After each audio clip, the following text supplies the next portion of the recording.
Hi, everyone. This is Leslie Law, the host of Sandbox Radio. Thanks so much for downloading the podcast. This episode, The Shadow Knows, was recorded at Town Hall, Seattle on October 31st, 2016. Sandbox Radio is made possible by a grant from 4Culture and by the generous financial support of listeners like you. For as little as $5 a month, you can become a sustaining donor of Sandbox Radio through Patreon. It's easy. Just go to patreon.com/sandboxradio and sign up today to become a patron. Now here's the show, featuring special guests John Engerman and Shawnmarie Stanton. Sandbox Radio, we'll stay all day. In the backyard we'll play. Jump into our sandbox. We build castles and kings, words become things. Sandbox Radio. Sandbox Radio. Sandbox Radio. Sandbox Radio. Good evening, and welcome to Sandbox Radio!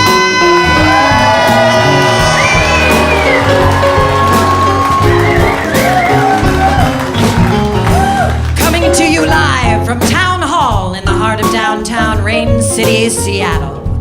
Coming up in the show tonight, Sandbox Radio presents new plays by Scot, Augustson, Lisa Halpern, Elizabeth Heffron, and Wayne Rawley.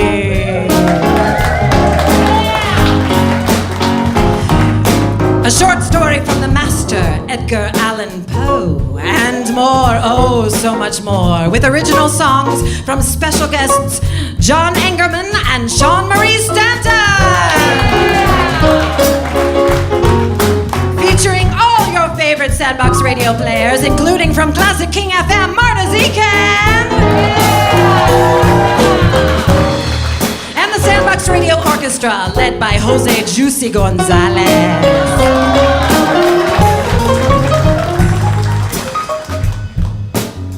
So, sit back and relax as we take you into the world of Sandbox Radio Live. Sandbox Radio.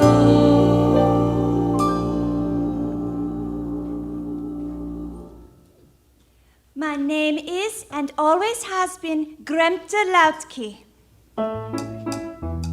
When I was just a little girl, my dear parents went on an afternoon pleasure cruise on the River Druge. Oh, what a gay excursion we will have on the waves. We will eat the sturgeon liver and drink the sour cherry brandy with the mineral water. The boat sank, and their dear bodies were dashed to pieces on the stones of the River Druge. I was sent to live with my mother's half-sister, my Tante Luza. You can sleep in the loft with the puppets. Tante Luza ran a theater of the puppets. A puppet theater for the working men and women of the city. You will find no whimsy here, nor will you find your culture. This is not the fine arts palace. This is the coarse arts palace. During the day, the puppet shows were for the children. Oh, Herr Elephant, you have fallen down the well. Yeah, little Marinka. I thought I saw a little cinnamon bun and reached my trunk for it, but I toppled in, and now my lord's bottom is stuck in the well. Was it a cinnamon bun? No, it was a small brown stone. But now I can't get out. Oh, Elephant. But when the shadows of the night crept over the city, when the sun surrendered to the stars and the children were shooed off to bed, the presentations of the puppets became very frank in their subject matter. Very adult. And I would watch from my hiding place high above the stage. Juanita, my dearest sister, how good to see you. You look full of health and vigorous. Antonio, my brother, it is almost noon, and yet I see from your hair and your robe that you are just rising from bed. Your face is still creased of the pillow. I was up quite late into the night rereading passages from Cervantes.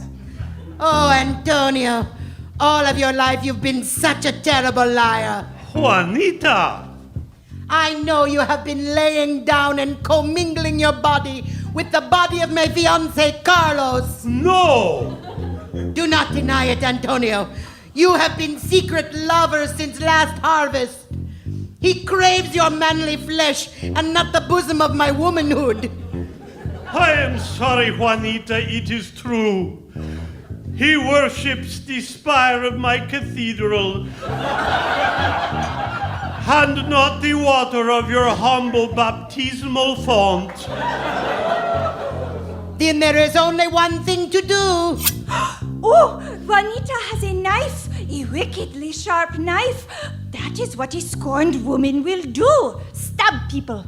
Oh, please, Juanita, no. Why? Why? I am going to flay your hide, and I will wear your skin as a costume. In the darkness of the night, Carlos will think it is you, and he will make love to me. Oh, this is romance.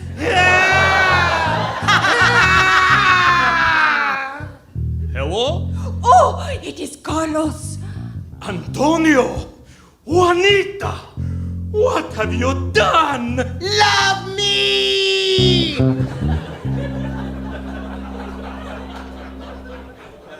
When I was 13, my aunt summoned me to the office of her business. Ah, Greta, you are old enough now that it is time for you to earn your keep. Oh, I could scarcely believe my ears. I was to have a job with the puppets. Maybe I would be the usher or the ticket taker. You know Graf Schluger von Schluger? The richest man in town who also owns the horse meat cannery. I have been told he is going to buy this building that houses my puppet theater. He is going to tear it down and build a coffin factory. It is a popular idea because it would provide jobs for all the young orphans and blind women in town. I cannot let him do this. My puppets are my life. I don't see how I fit into this plan. Graf Schluger von Schluger has a son, Peter. You are to befriend him. And try to get him to change his father's heart about the coffin factory? No, you are to kill Peter. Schluger von Schluger will be soaked in a father's grief for months. His business plans will flounder. It will give me time to hire an arsonist from Dusseldorf to burn down the horse meat cannery and to the ground. No more horse meat? Then what shall we have for Sunday supper? Beans. And I was an obedient child, so late at night I crept into the window of Peter.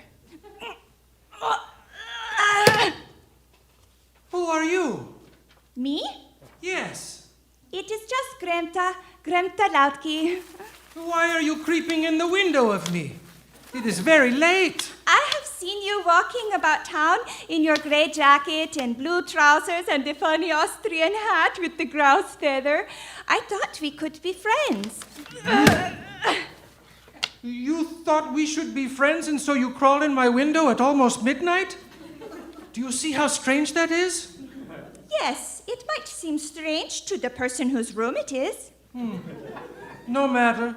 My godmother sent me a game from Poland called Ponies and Frogs. Would you like to play? Is it a game of skill or chance? I am not a very lucky person. Oh, it is mostly won by cleverness, with just a little bit of dice rolling.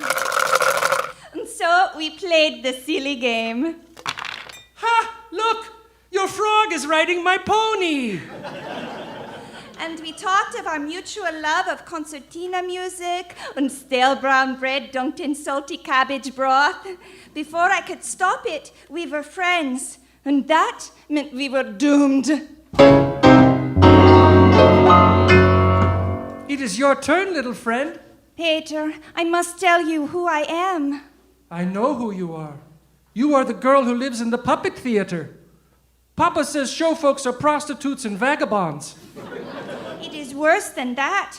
My Tante Lucia gave me this slice of strudel to give to you. Oh, I love strudel. Everybody loves strudel, but this strudel has not just apples and raisins. This strudel also has strychnine. Oh, that very inviting pastry would be the death of me. The buttery, flaky death of me. Peter, I cannot let you eat this. I will eat it myself. It looks big enough for the two of us.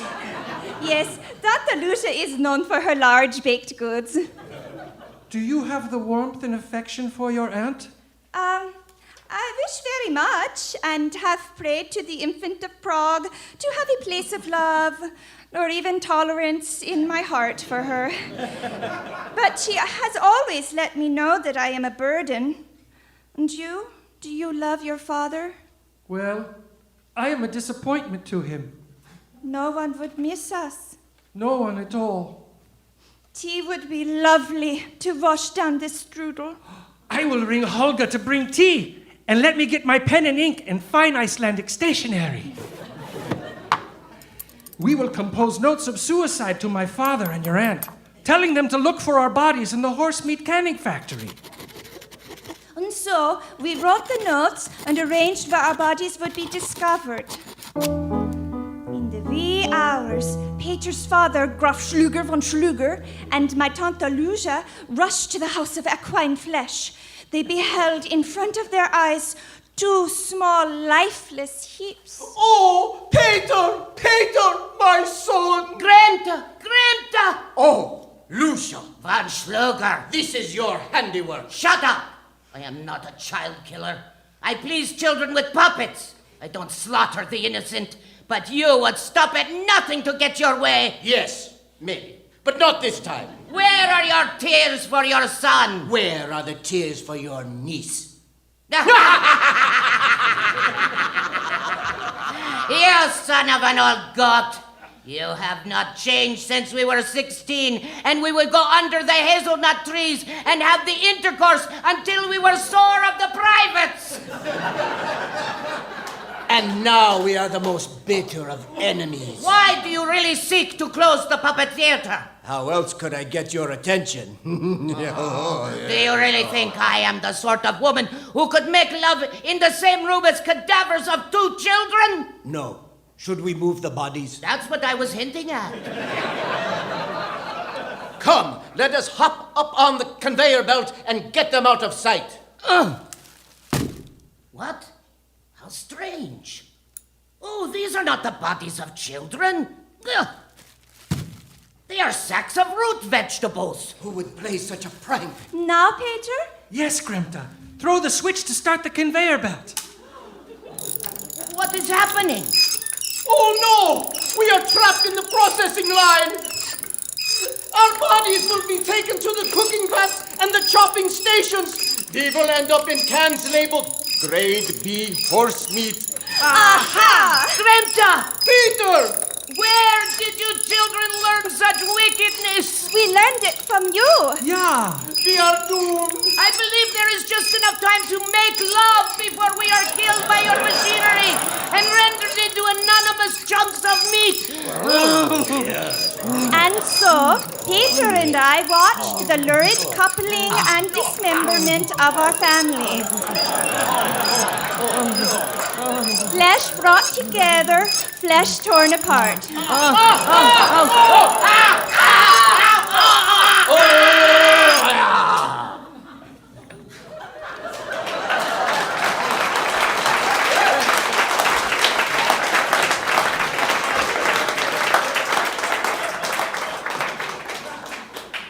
Oh, not as disturbing as I thought it would be. Life never is, I suppose. Now what? My father has a truck that he would use to transport dead beasts. And you have puppets. Many puppets. Oh, we shall have a gay travel caravan of puppets and delight. Yes. A joyous life for us. I clap my hands in glee at the thought of a life in show business. That was 30 years ago. Along the way, from time to time, we would pick up outcasts and shy geniuses, the strays of this world. We built the world's most magnificent carnival. Who would have thought this story would have a happy ending? But there is one thing Peter and I never eat. Oh, it is not what you are thinking. We eat horse meat every chance we get. It is strudel we don't touch.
Beyond the Shadow of a Doubt by Lisa Halpern.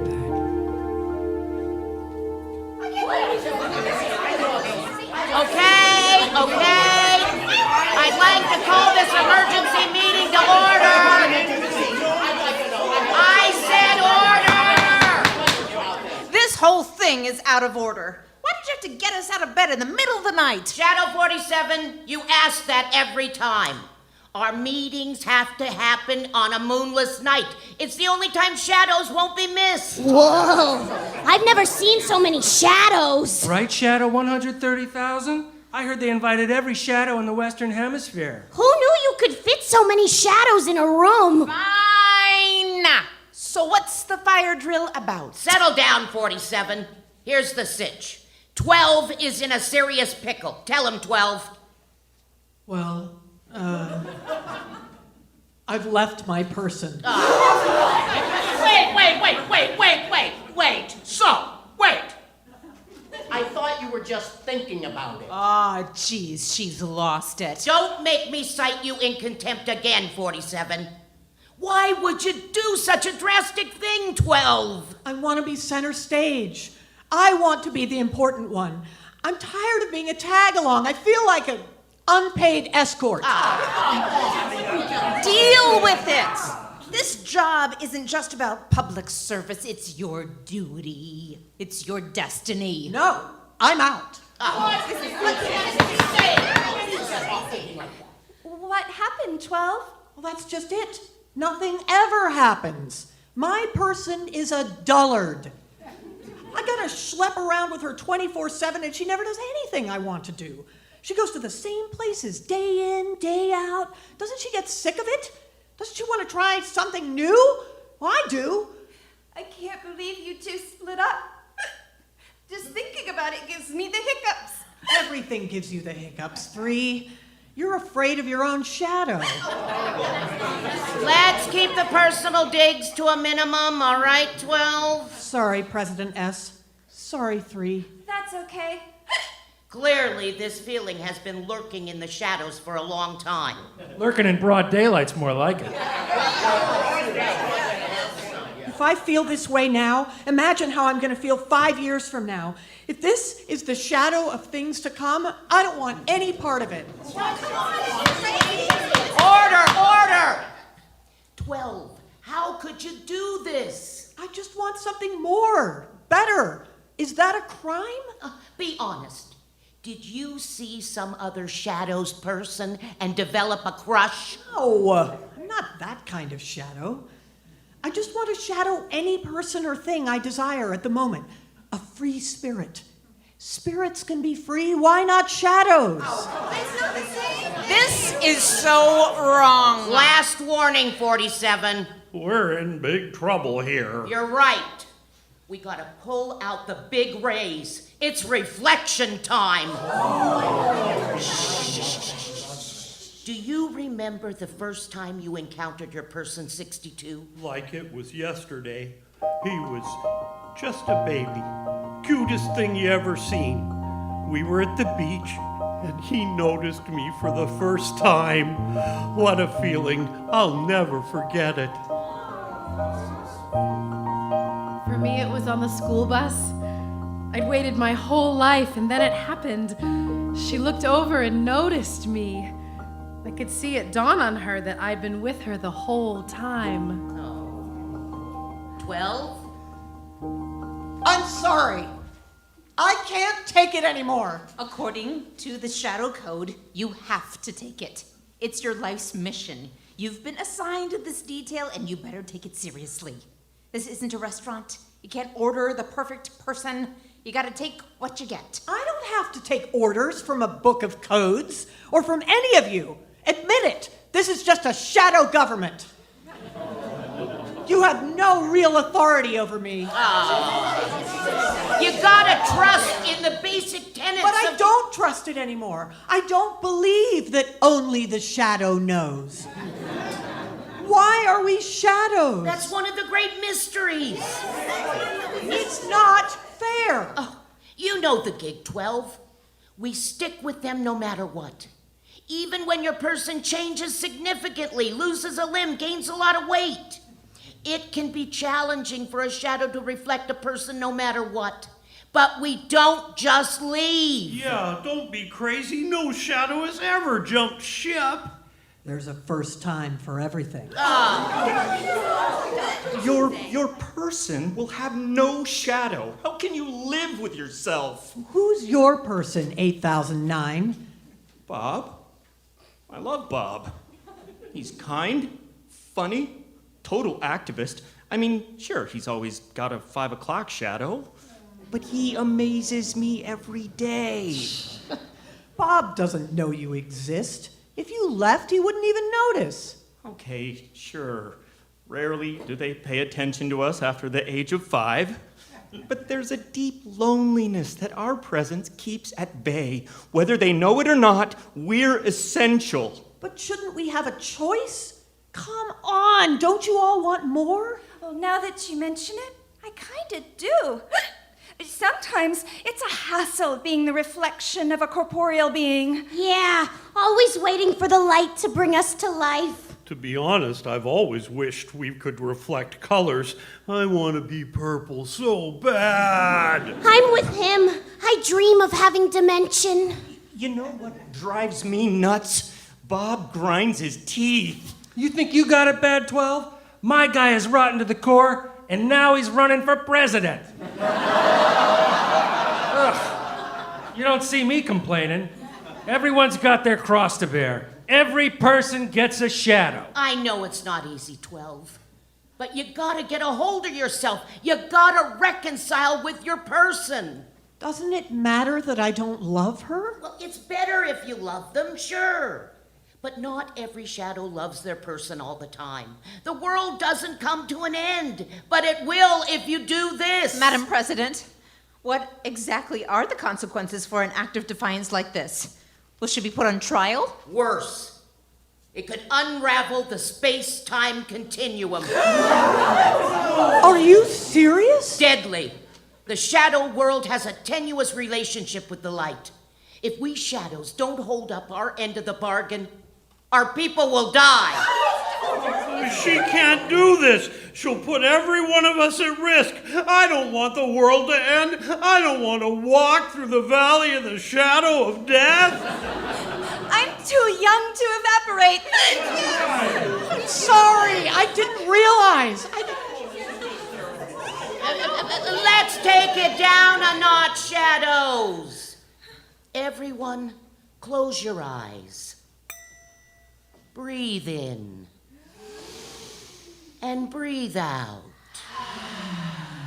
Now picture your person in your mind's eye. Can you see them? Yes. Good.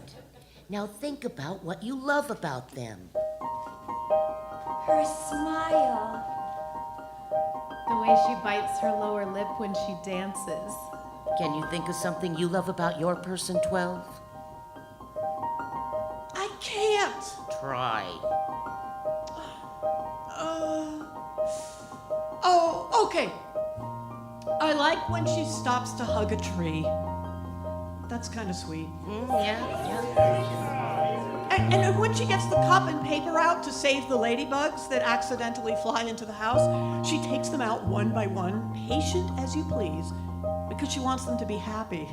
You gotta admit, that's cute as a button. Oh, yeah.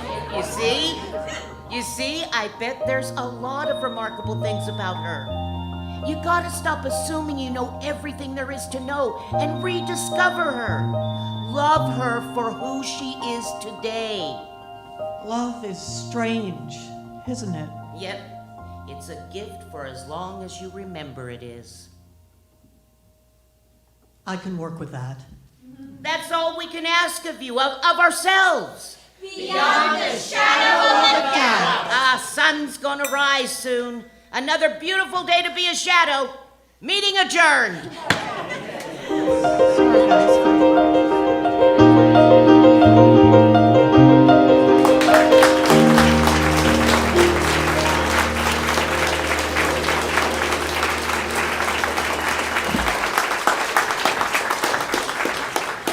Please welcome to the stage John Engerman.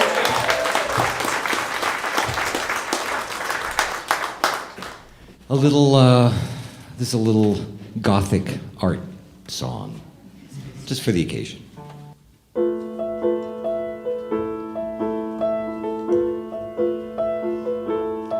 There are songs in the shadows, there are voices in the wind, there is music in between the dusk and the dawn.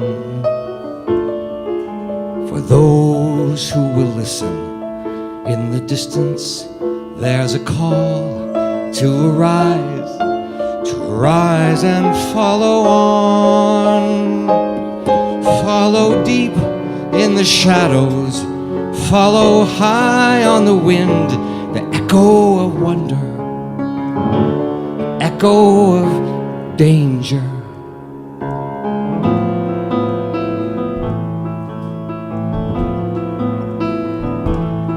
Where it leads, you must follow. Where it ends, you don't know. Where it starts is in between the dusk and the dawn. From the shadows to the moonlight, from the Eden to the fall, to arise and go beyond your own meaning, go beyond all you've known, echo the wonder, echo the danger, for 'tis only where the light stays away, frogs jump and play, thoughts roam astray. Oh no, there is no other walk to the way than through the dark to the day.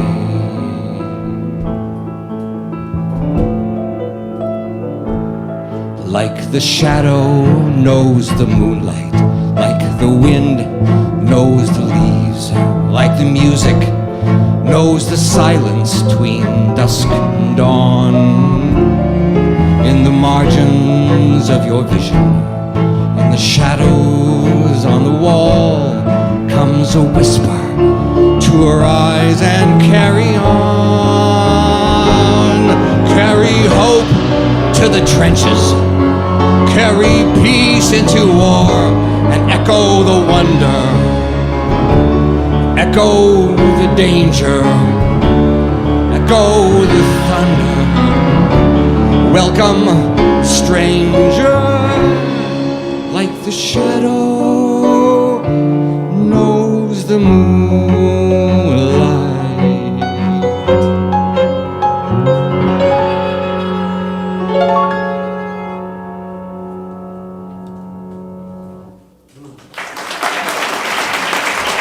Thank you.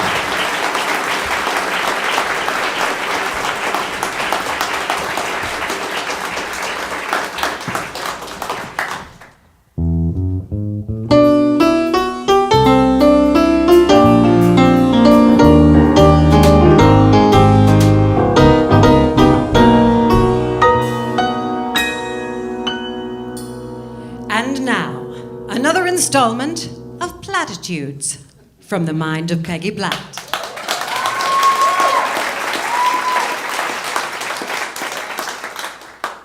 I was 7 when I found I liked being scared.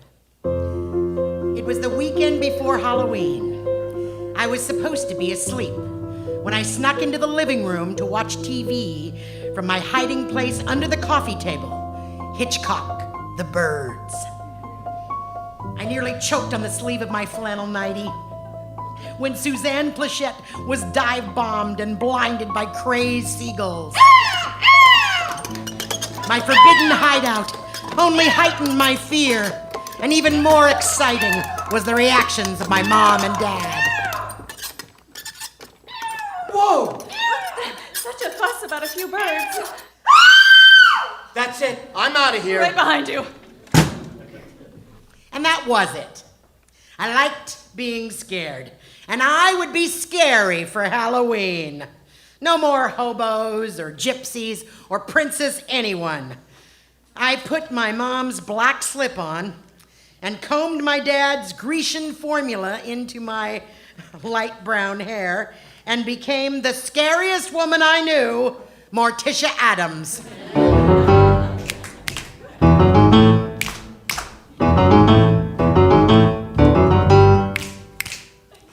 And even though I looked more like Pugsley, with my pedal pushers and turtleneck underneath the slip, I rocked Morticia. I would lie in wait to scare trick-or-treaters, and always disappointed when I didn't get scared back. I loved the heart-pounding feeling of being scared, and I wanted to be scared all the time. On April Fools, I couldn't wait to prank and be pranked. When you're a kid, scared is exciting and fun, and you scream and cry and laugh all in the same moment. Good times. Scary is different now that I'm an adult. Oh, I still like scary entertainment. I love, love, love American Horror Story. And I still scream when Jaws takes a bite out of the boat. Only now, I know real fear. Like living in a city with some of the fastest rising rents in the country. A diminishing ozone layer, rising sea levels, colonoscopies, and hair. Gray hair, ear hair, chin hair, areola hair. Back hair, hairy knuckles, hairy toes. Comb-overs, mutton chops, mullets, man buns. Cat hair, hairballs, hairy balls. Hair in the drain, hair in your food, manscaped hair, landing strip hair, Donald Trump hair. And of course, the scariest hair of all, ombre. Ombre? Ombre is paying $150 to give your hair the appearance that your roots have grown out and you need a fresh dye job. All this talk is just too scary. I can't go on with this. I won't be able to sleep tonight. I have to be up early because tomorrow is the day after Halloween candy sale at Rite Aid. And I do enjoy scaring the skinnies when I shop for candy. Like Godzilla crushing Tokyo. Must-have candy! Run away! Run away! God, I love Halloween.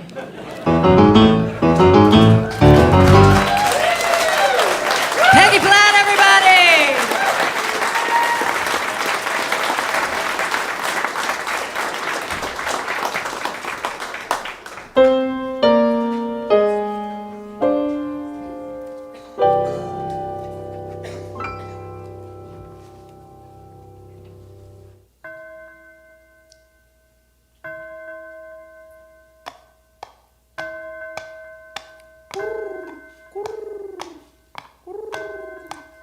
The System of Dr. Tarr and Professor Fether by Edgar Allan Poe.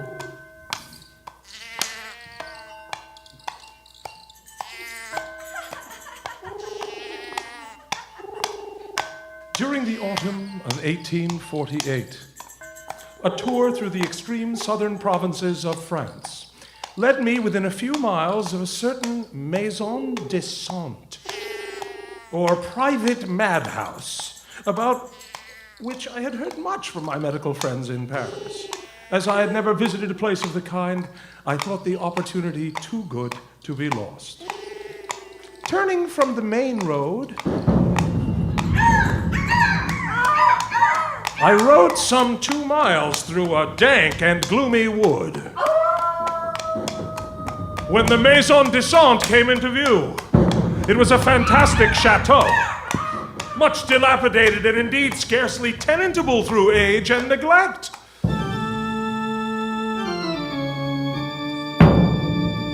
Its aspect inspired me with absolute dread, and checking my horse, I half resolved to turn back. I soon, however, grew ashamed of my weakness and proceeded.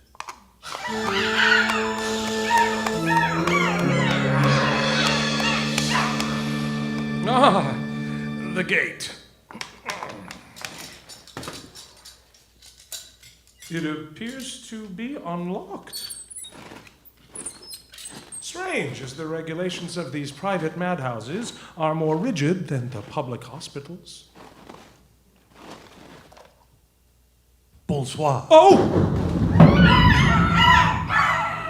Pardon me, Monsieur. Maillard. Dr. Maillard. It was the superintendent of the madhouse, a portly, fine-looking gentleman with a polished manner and an air of authority which was very impressive. We so rarely have visitors. How wonderful! Come in, come in. There is a fire in the parlor where you can get warm. Won't you stay for dinner? Why, thank you. It was an exceedingly neat parlor containing, among other indications of refined taste, many books and musical instruments. At the harp sat a young and very beautiful woman, excessively, though not to my taste, unpleasingly pale. She was attired in deep mourning. Bonsoir, monsieur. Have you come from Paris? I was cautious, as I had heard the institution of Monsieur Maillard was managed upon the soothing system, that all punishments were avoided, that the patients were permitted to roam about unconfined in the ordinary apparel of persons in right mind. So I could not be sure that the young lady was sane. In fact, there was a certain restless brilliancy about her eyes which half led me to imagine she was not. The wine, sir. Ah, yes. Merci. Some wine, monsieur. Please. If you'll pardon me. Mademoiselle. Forgive me for asking, Doctor, but is she...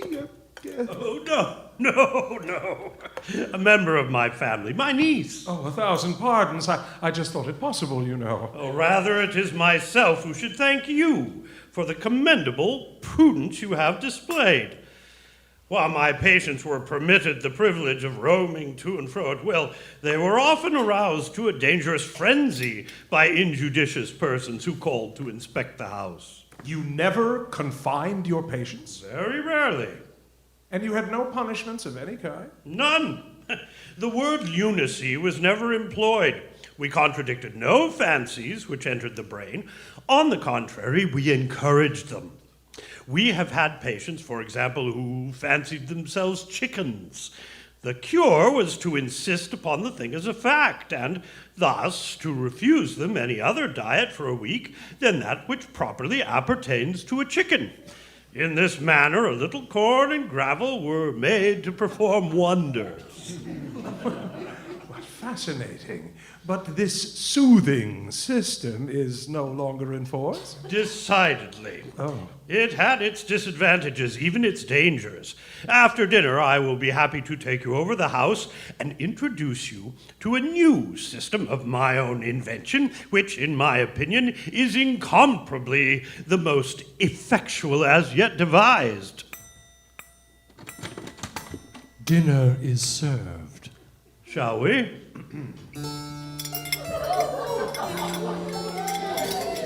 The company assembled were apparently people of rank, certainly of high breeding, although by no means accoutred in what a Parisian would consider good taste. There was an air of oddity, in short, about the dress of the whole party. Here, monsieur, sit by me. Oh, thank you, Doctor. My host was a world of good-natured anecdotes. He seemed quite willing to speak of his position as superintendent here, and indeed, the topic of lunacy was a favorite with every person present. We had a patient here once that fancied herself a teapot. There is scarcely an insane asylum in France which cannot supply a human teapot. Our teapot was careful to polish herself every morning with buckskin and whiting.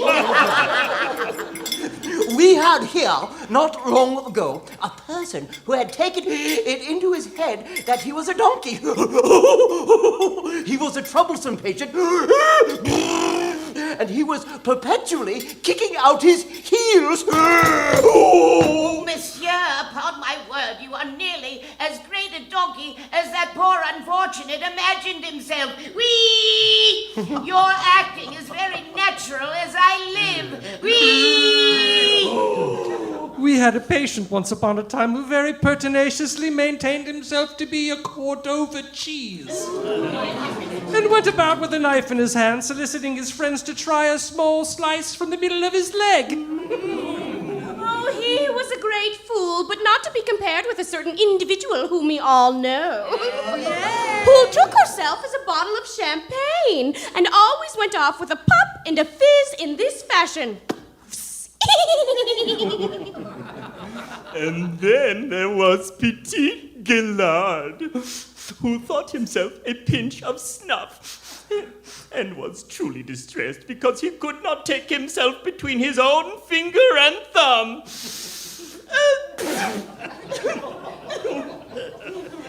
Madame Joyeuse was a more sensible person, as you know. She had been turned into a chicken, but as much she behaved with propriety. Doctor, couldn't you help her? No. Moreover, we needed the eggs. Oh, Madame Joyeuse was a fool. Unlike Eugenie Salsafare. It was the beautiful young girl from the parlor. She was a very beautiful and painfully modest young lady who thought the ordinary mode of clothing indecent and wished to dress herself always by getting outside instead of inside her clothes. Like this. Oh, mademoiselle! Mesdames and messieurs, I will thank you to behave. You can either conduct yourselves with propriety, or you can quit the table.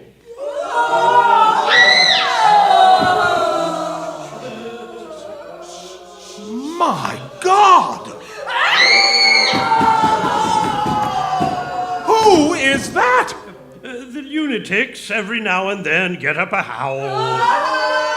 We are used to these things and care really very little about them. It occasionally happens, however, that the howls are succeeded by a simultaneously attempt at breaking loose. I see. Well, how many do you have in charge? At present, we have not more than 10 altogether. Doctor, did I understand you to say that the system you have adopted in place of the celebrated soothing system is one of your own invention? Not altogether. Some portions of it are referable to Dr. Tarr, of whom you have necessarily heard. And again, there are modifications in my plan, which I am happy to acknowledge as belonging of right to the celebrated Professor Fether, with whom, if I mistake not, you have the honor of an intimate acquaintance. I am ashamed to confess that I have never even heard the names of either gentleman before. Do you mean to say you've never heard either of the learned Dr. Tarr? Or the celebrated Professor Fether? It was the opinion of Dr. Tarr and Professor Fether that it is never safe to permit inmates to run at large unattended. A lunatic may be soothed for a time, but in the end, he is very apt to become obstreperous. And the dexterity with which he counterfeits insanity presents one of the most singular problems in the study of mind. When a madman appears thoroughly sane indeed, it is high time to put him in a straitjacket.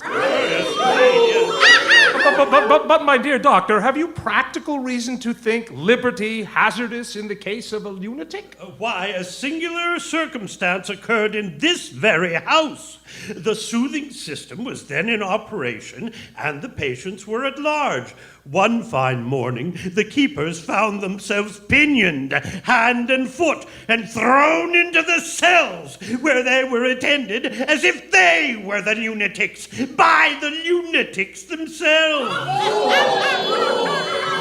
You see, a lunatic had taken it into his head that he had invented a better system than any ever heard of before, and persuaded the rest of the patients to join him in a conspiracy for the overthrow of the reigning powers. And the treatment, what was the particular species of treatment which the leader of the rebels put into operation? It was a very capital system indeed. Simple, neat, no trouble at all. In fact, it was delicious. In fact, it was... Gracious heavens! The lunatics have certainly broken loose! I very much fear it is so!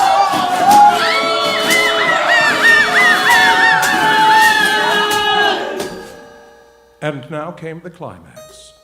Leaping through these windows, there rushed a perfect army of what I took to be chimpanzees, orangutans, or big black baboons.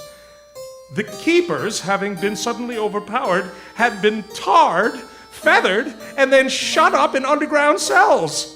They had been so imprisoned for God knows how long, during which period Monsieur Maillard had generously allowed them not only the tar and feathers, which constituted his system, but some bread and water.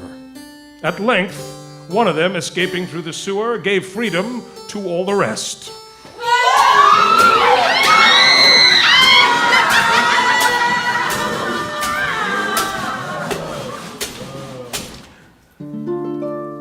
The soothing system, with important modifications, has been resumed at the chateau. Yet I cannot help agreeing with Monsieur Maillard that his own treatment was a very capital one of its kind. As he justly observed, it was simple, neat, and gave no trouble at all. Not in the least.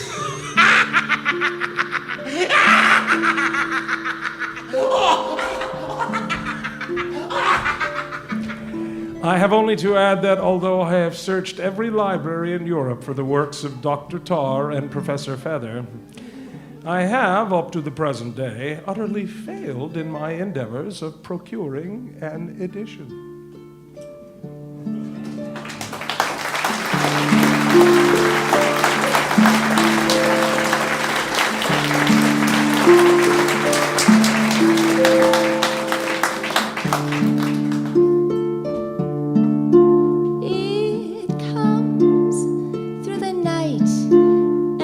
Knocks on your door. Will you let it in? You never answered before. Is it love? Come a-calling, Marietta. It's later than you think. Do you feel yourself falling? Or are you still a woman on the brink? It hurt your heart crying, a whisper on the wind. Sweet Marietta,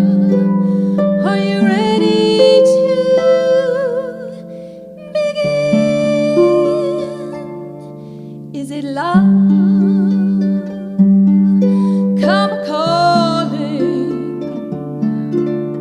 Marietta.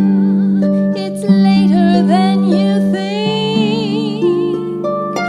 Do you feel yourself falling, or are you still a woman on the brink? A baby was born on an All Hallows Eve. Was she the answer, or would she soon leave? Marietta, it's later than you think. Are you still a woman on the brink? Marietta, a woman on the brink. They say it's still love when it comes in the dead of the night. Believing the lie is what saves you when terror takes flight. Marietta, it's later than you think. Are you still a woman on the brink?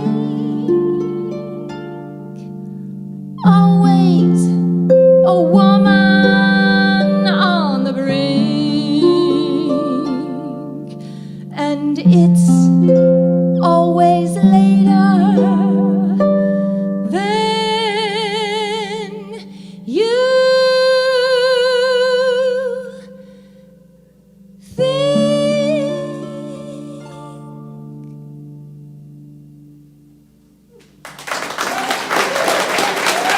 Thank you. Shawnmarie Stanton. You're listening to Sandbox Radio. Find the podcast of our shows in iTunes and Stitcher, and help other people find us by taking a moment to leave a rating or a review, if you would. Follow us on Facebook and Twitter for the latest news on our upcoming live shows. We'll be recording our last show of the season at ACT Theater in downtown Seattle on December 30th. In that show, our guests will be tenor Rob McPherson, storyteller Willie Weir, and stepping in to music direct will be Angie Louise of the Love Markets. Now back to the show.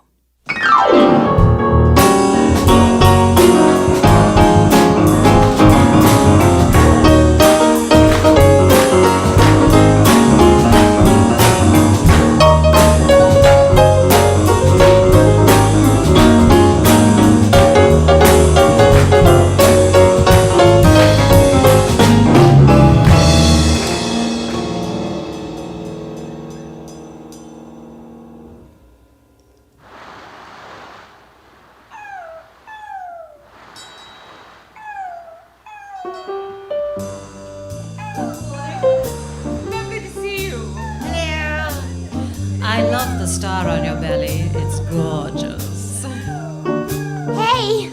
Hello? Nice to see you.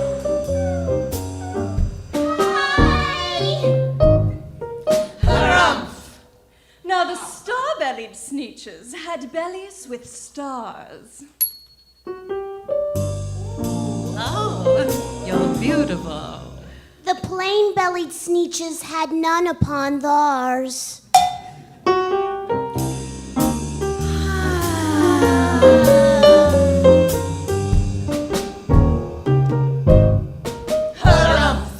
Those stars weren't so big. They were really so small. You might think such a thing wouldn't matter at all. But because they had stars, all the star-bellied Sneetches would brag. We're the best kind of Sneetch at the beaches. With their snoots in the air, they would sniff, they would snort. Well, we'll have nothing to do with those plain-bellied sort. Indeed, oh, indeed. And whenever they met some, when they were out walking, they'd hike right on past them without even talking. When the star-bellied children went out to play ball. Could a plain belly get in the game? Not at all. You could only play if your bellies had stars. And the plain-bellied children had none upon theirs. When the star-bellied Sneetches had Frankfurter roasts, or picnics, or parties, or marshmallow toasts, they never invited the plain-bellied Sneetches. They left them out cold in the dark of the beaches. They kept them away, never let them come near, and that's how they treated them year after year. Then one day, it seems, while the plain-belly Sneetches were moping and doping along on the beaches, just sitting there wishing their bellies had stars, a stranger zipped up in the strangest of cars.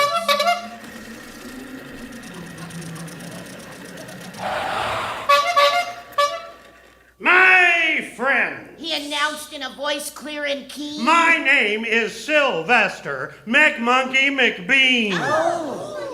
And I've heard of your troubles. I've heard you're unhappy. Yeah. But I can fix that. I'm the fix-it-up chappie. I've come here to help you. I have what you need, and my prices are low. And I work at great speed, and my work is 100% guaranteed. Then quickly, Sylvester McMonkey McBean put together a very peculiar machine. And he said, You want stars, like a star-bellied Sneetch? My friends, you can have them for $3 each. Just pay me your money and hop right aboard. So they clambered inside. Then the big machine roared. And it clunked, and it bonked, and it jerked, and it burst, and it bopped them about, but the thing really worked. When the plain-bellied Sneetches popped out, they had stars. They actually did. They had stars upon theirs. Then they yelled at the ones who had stars at the start. We're exactly like you. You can't tell us apart. We're all the same now, you snooty old smarties, and now we can go to your Frankfurter parties. Good grief! Groaned the ones who had stars at the first. We're still the best Sneetches, and they are the worst. But now how in the world will we know, they all frowned, if which one is what, or the other way round? That's true. Then up came McBean with a very sly wink, and he said, Things are not quite as bad as you think. Thank goodness. So you don't know who's who. No, we don't. That is perfectly true, but come with me, friends. Do you know what I'll do? I'll make you again the best Sneetches on beaches. And all it will cost you is $10 each. Belly stars are no longer in style, said McBean. What you need is a trip through my star-off machine. This wondrous contraption will take off your stars so you won't look like Sneetches who have them on theirs. What a relief. That's true. And that handy machine worked very precisely, removed all the stars from their tummies quite nicely.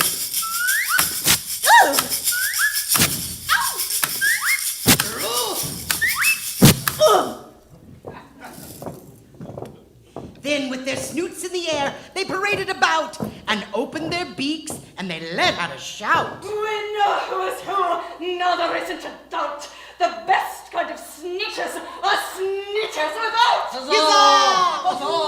Then, of course, those with stars got frightfully mad. To be wearing a star now was frightfully bad. Then, of course, old Sylvester McMonkey McBean invited them into his star-off machine.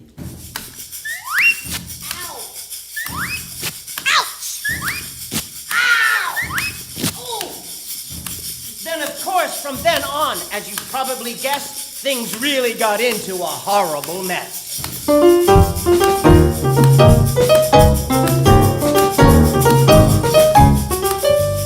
All the rest of that day, on those wild, screaming beaches, the fix-it-up chappie kept fixing up Sneetches.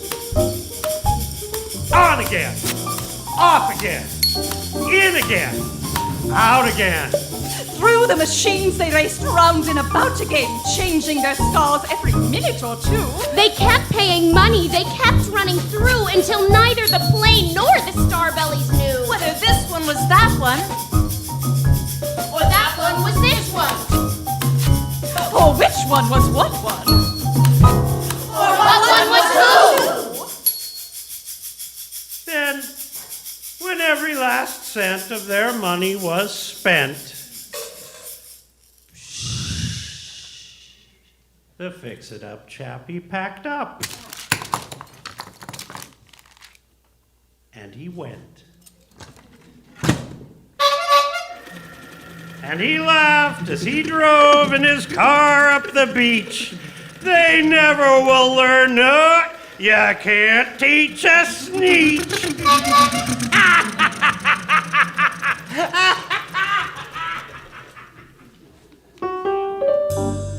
But McBean was quite wrong. I'm quite happy to say that the Sneetches got really quite smart on that day.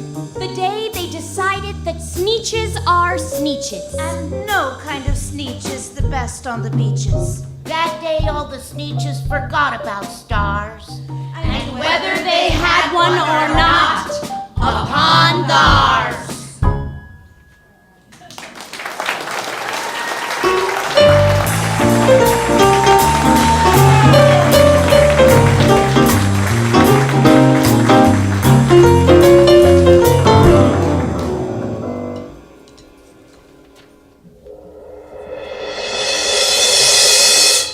It was never Raquel's intention to come down with the plague. The pestilence.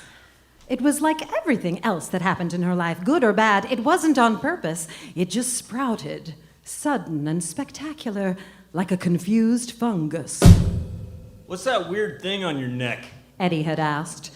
After the kids had divided up the Halloween candy and he'd done his inhaler for the evening, so his oxygen levels were sky high, and he was ready for a little of the old hanky-panky. But now he was faced with this.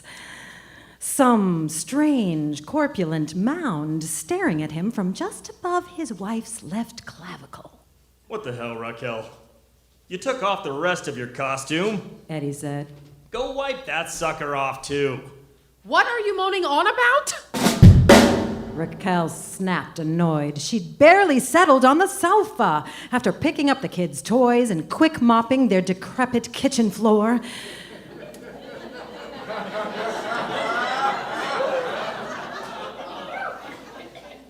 She wished Eddie would let them move down to Kent and live in the relative ease of new construction. But no! He just had to be the last blue-collar worker on the hill.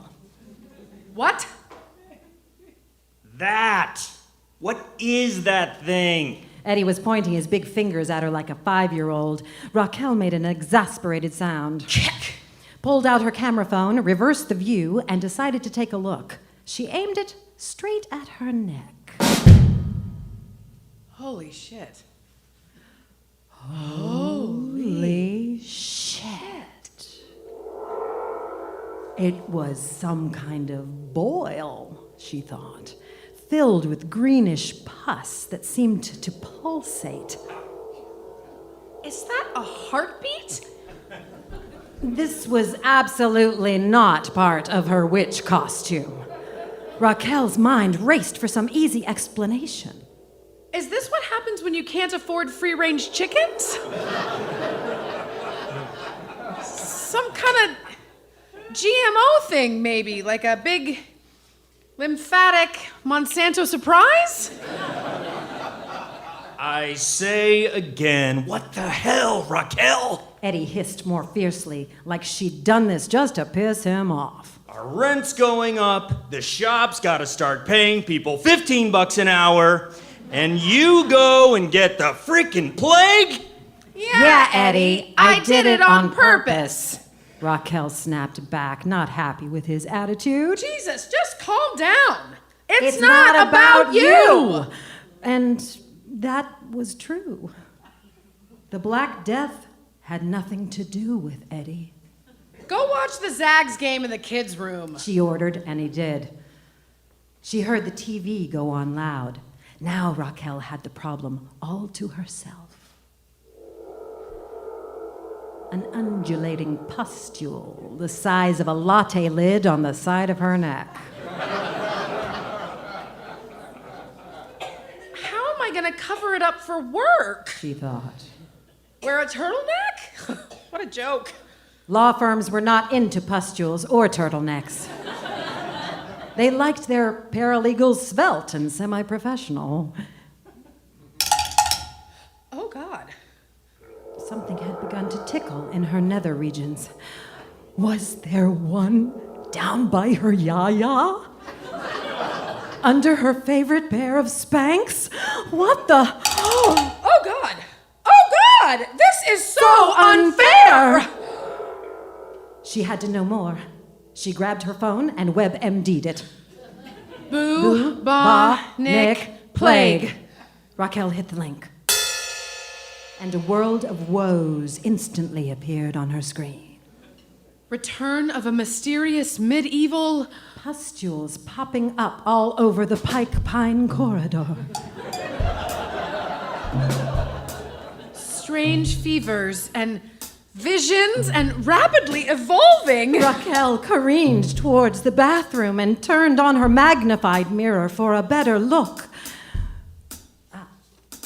The shivering pestilence appeared to be dancing? Jiggling just a tiny bit, this way and that. And was there music? This is not happening, She declared. But then she leaned in to listen.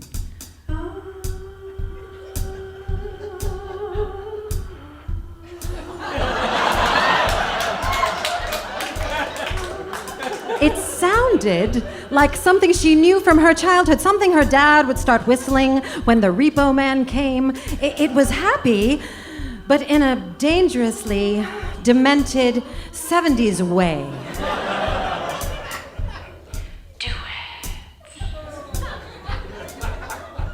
With a sinking feeling, Raquel realized this was the song that weaseled its way into her cortex whenever something really awful was happening. And she knew she should say something and stop whatever awful thing was going on. Like with Mr. Hanker's hands in the 9th grade, or Eddie's sudden infatuation with Trump and that porn site. But instead of real words, this relentlessly upbeat tune was the only response she had.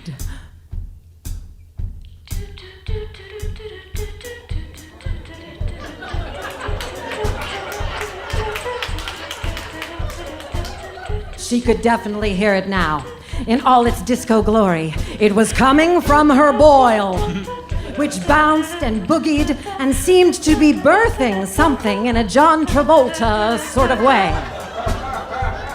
Shit! In horror, Raquel watched. Her skin split like the Red Sea, and gelatinous liquid ran down her neck. She wanted to call out for Eddie, but all she could manage was... Do the hustle! Do the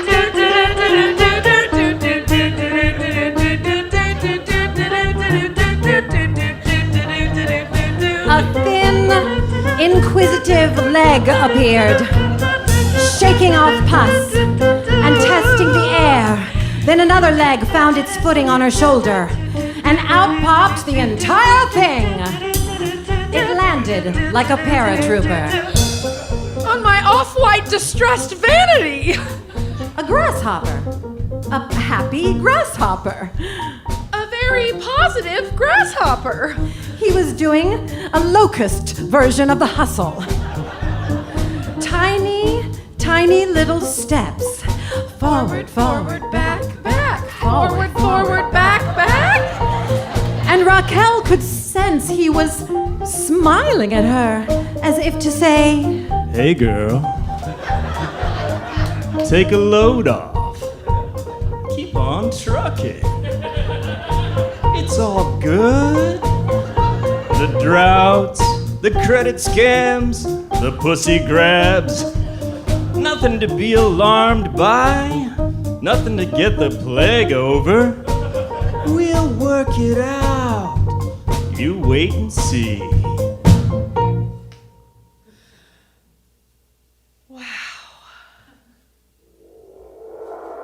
Raquel felt her mind expand and blow apart from this little guy's relentless optimism. I mean, we are all stardust. Isn't that it? And all the crap we've got on our plates right now, it's all just bits of carbon in the end. Right? Right. I knew it! Raquel now grooved freely to the beat of her own personal locust, and her feet picked up the complex pattern. Forward, forward, back, back. And she began to sing along with actual conviction this time.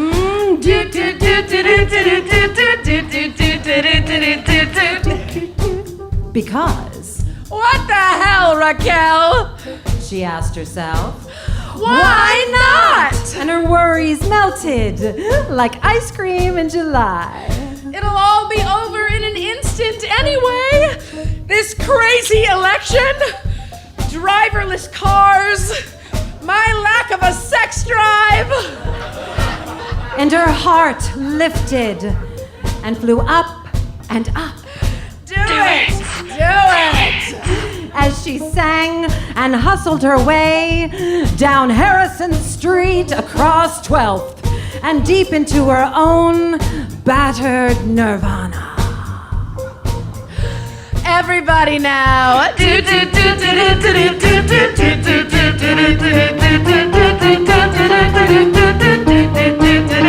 hustle.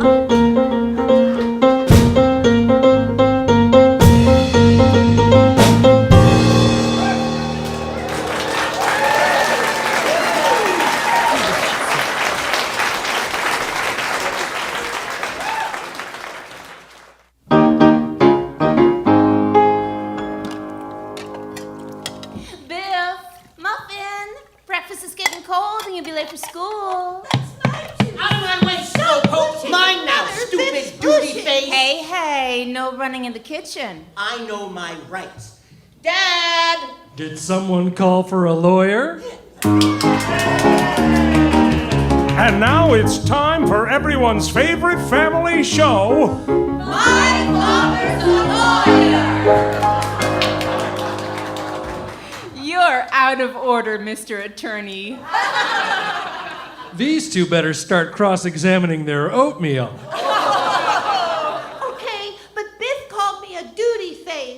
Are you a duty-faced muffin? No. Yes. Now, Biff. Well, I'm a lawyer, Muffin, and what your brother did is called slander.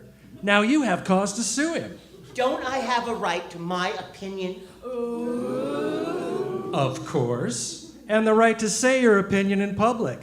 But you made a statement, and you aggravated that with stupid. Add assault when you pushed her and theft for stolen juice, Biff, she's got you dead to rights.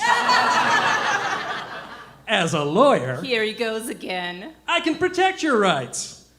But what if I wasn't a lawyer? Who's always there to help you? Mother?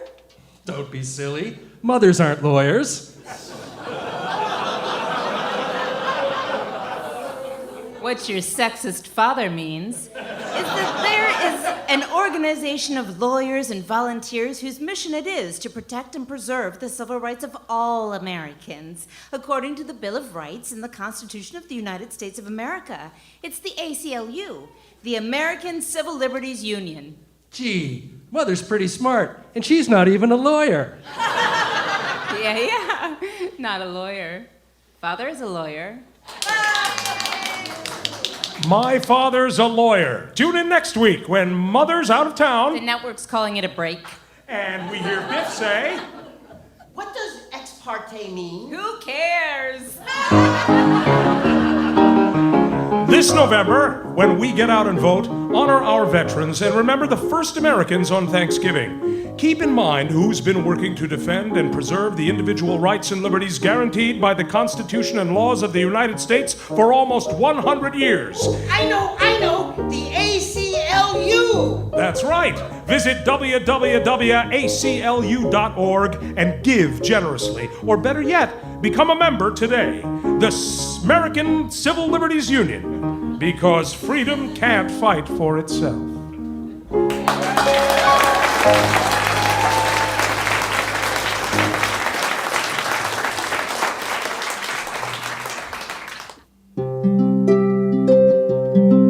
When my man goes away, I go out and I play. I head right down to the corner. It's not very far to this sweet little bar. I walk up to the man and I order whiskey and rum. They can be so much fun, but that's not the taste I am craving. Beer and wine can entice. They make you feel nice. They're good for some misbehaving. This ain't the kind of joint that you are thinking. It's not a place for carousing or for drinking. It's not where you go to meet someone you don't know. I never stray too far. I head right to the local chocolate bar. I never stray too far. I head right to the local chocolate bar. Willy Wonka is there, he is fixing his hair. He wants to look nice for his honey. Mr. Hershey go loco when he drink the cocoa. He gonna spend lots of money. I'd never cheat on my man with another. Chocolate is the only thing that could replace my lover. It's smooth and it's sweet. My satisfaction is complete. I never stray too far. I head right to the local chocolate bar. I never stray too far. I head right to the local chocolate bar. Oh, when my baby comes home, I'm no longer alone, but the flavor of chocolate still haunts me. And soon we are kissing, that's what I've been missing. I know that my baby still wants me. I'd never cheat on my man with another. Chocolate is the only thing that could replace my lover. It's smooth and it's sweet. My satisfaction is complete. I never stray too far. I head right to the local chocolate bar. I never stray too far. I head right to the local chocolate bar.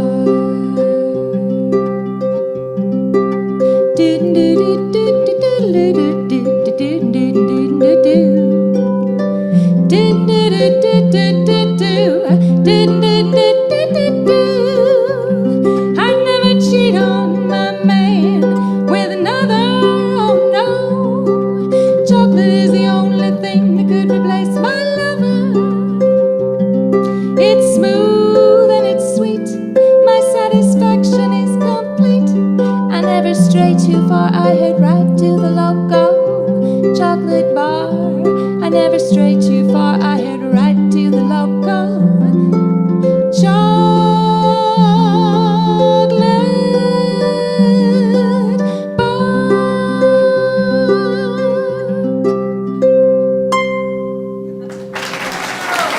Thank you. Shawnmarie Stanton, everybody.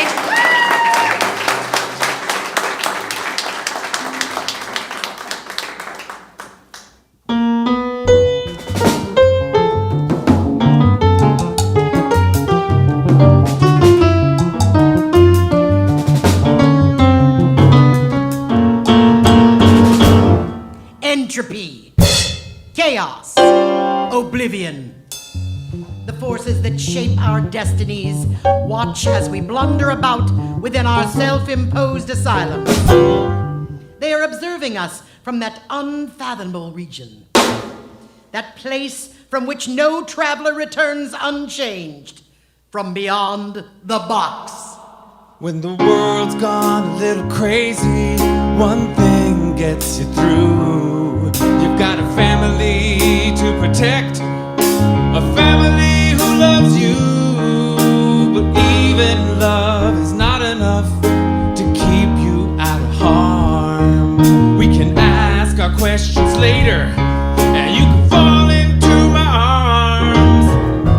These are the family arms. These are the family arms. Sha-la-la-la-la-la-la-la. Sha-la-la-la-la-la-la. The Family Arms is filmed in front of a live television studio audience. Honey, I'm home! Janice! Now where is that woman? That woman has been busy making you a pot roast and doing an early evening perimeter sweep. My favorite? What, my pot roast? No, your perimeters. They're always so well swept. Sometimes I think you only married me for my tactical strategies. Welcome to the golden age of television, one of many throughout the medium's long history. They say the television screen is nothing if not a window into the American mind, giving us a portal to peek at the propensity of a people. Now imagine a future where the most popular TV show is about a family armed to the teeth, and wonder, what pilot season is this? And should I check my local listings? Tonight's episode, Everybody Loves Fear, by Rawley. Han, where are the 12-gauge pump shells? Second drawer, dear. Fred wants to talk about the hedge. Hi, Fred. How about I trim the hedge when I want to trim the hedge? Whoa, is that new proofing on your Suburban, Fred? Very nice. How about your Firestones? Too bad you can't change a tire from inside the car. Are you Idiot. shooting at the neighbors? Just Fred. Close the door if you're going to shoot. We're done. How is Fred? He's locked down at the moment. Elaine told me that new proofing will stop a 223 Remington from only one lane away. Ah, he's fooling himself. Show off. Hey, Mom. Hey, Dad. Hey, Tiger. Mom, what does it mean when a girl draws on you? Well, it could mean you're standing too close. Or it could mean that she likes you. Roger. Well, how many rounds did you go through before agreeing to go out with me? Not enough. Tim, did she take the safety off? No. She likes you. Yuck! Sarah, come down to dinner, please. Can't a typical American teenager have any privacy around here? For your information, I was in the bathroom. I know, dear. That's why I shot up into your bedroom. Don't you guys remember? I'm a vegan now. We support you, dear. No meat, no dairy. You live the way you're gonna live, honey. More pot roast for me. What are you doing? I'm taking off my vest, Dad. In this family, we wear our bulletproof vests at the dinner table, young lady. Why? What is this why business? What if someone shoots at you, dear? Who's gonna shoot me at the dinner table? Are you kidding? Your back is completely open from 4 paces down the hallway. Your father could shoot at you. At this range, I wouldn't be likely to miss either. What if your brother is being shot at as he comes home? He opens the door to get inside and a stray bullet meant for him. Jeez, Mom. I'm just saying. I'm not gonna breach Protocol 40. I'm not a complete dork. Good for you, son. You never know is all I am saying. We're not always going to be around to cover you. But until that day comes, vests at the dinner table. Ugh, fine. What's going on when kids won't wear their Kevlar at the dinner table? Let's not dwell on it, dear. Well, I'm not dwelling, Janice. I'm just wondering what they're teaching kids these days. I said, let's not dwell, Roger. Is that a new single action? Just for around the house. Mom, it's fine, okay? I'll wear my vest at the table. Better get it right the first time, Janice. I can shoot the junk off a ladybug at 60 paces, Roger, and you know it. It's why I married you, darling. Will you please pass the potatoes? Will you please put your hands where I can see them and relock your 357 before you do? Here you are. Thank you, dear. Are you and Dad fighting? Of course not, honey. We're just having a discussion. And Sarah, how was school today? Fine. Did you shoot anyone? No. Were you shot at? Something happened on the quad, but we eat in the student union, so we only heard it. Kenny fired a few rounds out the door, but he was just being Kenny. Kenny is the student body general. Shut up, dweeb! Make me! Timothy, do not fire on your sister. Okay. Well, was anyone killed? I don't know, I guess. Some. You guess. It's like pulling teeth to get you to tell us about your day. May I be excused? You may have been a little hard on her, dear. Yes, well, when I was a kid, if someone got shot, you knew about it. You knew who it was. You sent your thoughts and prayers. You posted something. Kids today. Posted something? You mean on Fogey Book? Bye, Mom. Bye, Dad. I'm going out. Just hold it right there, young lady. Just where do you think you're going? There's a dance tonight. I'm going with Denise and Shelby. Not dressed like that, you're not. What's wrong with how I'm dressed? It's jeans and a sweater. Where are your guns? Your father asked you a question, young lady. I'm not taking them. Excuse me? I'm not taking my guns to the dance, Dad. Like hell you aren't! Roger! Oh, don't Roger me. Do you hear this? She's going out. She doesn't have her gun. She's not wearing her vest. You talk to her, Janice. They won't even let you in the dance without a gun, honey. They do now. There is an unarmed section in the back of the gym by the locker rooms. We hang out there. What? Who is we? Some kids at school and me made a petition. I forbid it. I'm not like you, Dad. We know you're trying to find yourself, honey. No daughter of mine will walk around outside this compound unarmed, uncovered, unprotected for the whole world to draw a bead on. It isn't like that. You don't understand. I do understand. You are a sitting duck. I am not afraid, Dad. What did you say? Oh, Sarah. I'm not going to be afraid anymore. After everything we've done for you?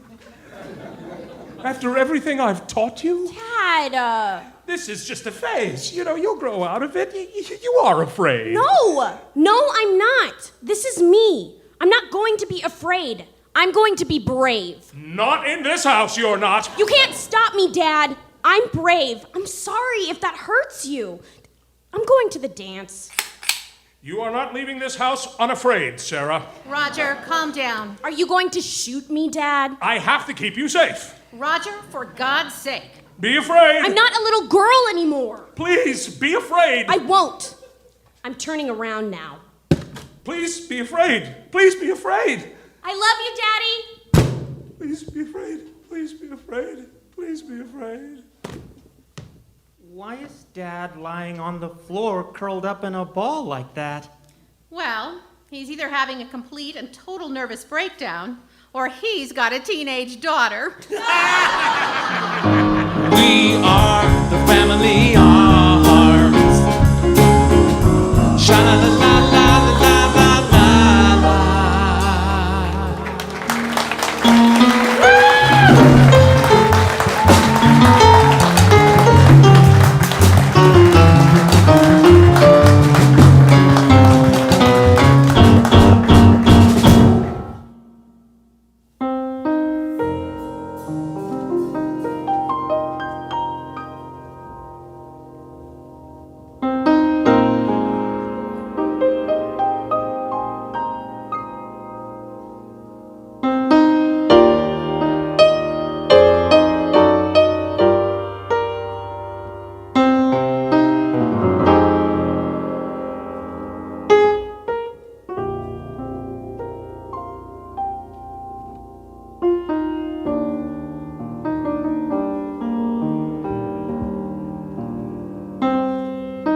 Jose Juicy Gonzales.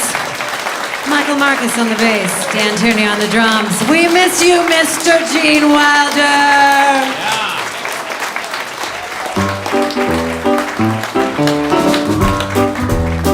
It's really been swell. It's really been great just to be with you on our Sandbox date. Oh, say it ain't true. Oh, say it ain't so. That the show is done and it's time to go. Well, that's our show for tonight.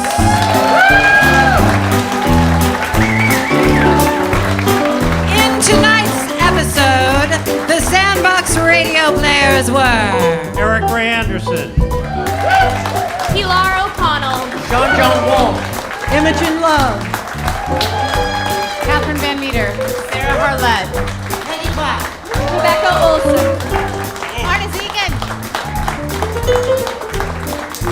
Lauren Kinney, Jason Moore, and Richard Ziman, and the Sandbox Radio Orchestra. We've already done that. And I'm your host for Sandbox Radio, Leslie Law. Let's hear it for the brilliant John Engerman! And give it up for the luminous Shawnmarie Stanton! And now, Dan Tierney on drums, Michael Marcus on the bass, and on the keys our maestro and decomposer, Jose Juicy Gonzales. Tonight's show was written by Scot, Halpern, Heffron, Peggy Platt, Edgar, Allan, Gonzales, and Rawley. We want to thank Town Hall for having us, and special thanks to Miranda Leon Jones, Katie Sewell, and Ware Harmon. Our stage managers were Susie Butler and Stina Lotti. And the show was mixed by Luke Carrawald and recorded by Christopher Stewart. So, we're going to bring out our lyric cards because now's the time in the show when we always love for you to sing along. I think you picked up the tune. Ready? Here we go.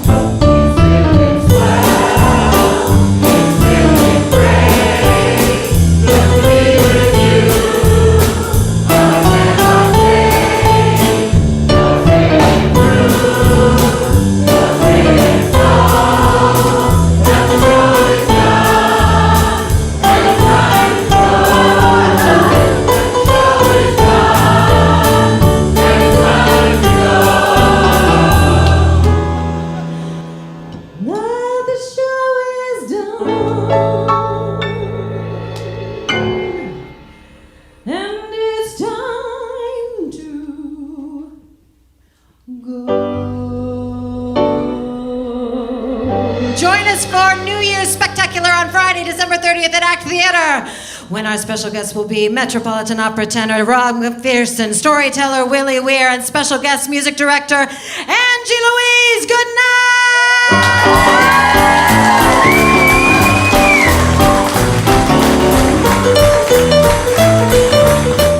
The Shadow Knows was written by Scott Augustson, Lisa Halpern, Elizabeth Heffron, Peggy Platt, and Wayne Rawley. Stories by Edgar Allan Poe and Dr. Seuss were adapted for radio by Richard Ziman and myself. The show was sound engineered by Luke Carrawald, recorded by Christopher Stewart, and this podcast was mixed by Dave Pascal. Find out where you can catch Maestro Jose Juicy Gonzales and his trio at reverbnation.com/Jose Gonzales Trio. It's been a challenging time for many of us since the election. Please join us on December 30th, won't you? We're working on an evening to lift your spirits and help you transition into 2017 with a little hope. Dig deeper into the Sandbox and find the podcast archive at sandboxradio.org. I'm your host, Leslie Law, and on behalf of my fellow producer, Richard Ziman, and all of us here at Sandbox Radio, we thank you for listening.